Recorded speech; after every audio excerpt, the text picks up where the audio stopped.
新德市的新科国中，当年拢会经一个国家，让学生来了解这个国家的文学、艺术甲历史，提升学生的国际观。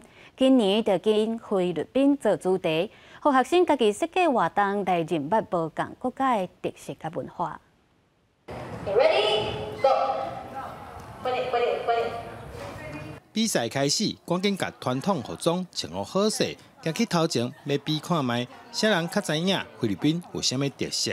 除了认捌当地名产以外，更互学生来耍当地跳特歌。很好玩，然后学到那个菲律宾的语言，然后要怎么跟人家说谢谢跟你好之类的。那可不可以讲一下？萨拉曼，只是谢谢，然后这还是手语。菲律宾有面具节哦，面具节还有什么东西啊？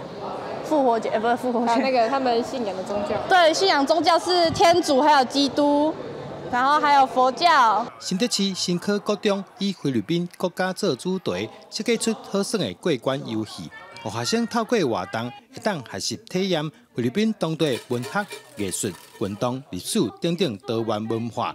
今年有高中学生来共同参与活动，也可以透过闯关游戏去认识一些相关菲律宾的饮食文化啦，或是一些交通他们的风情的一些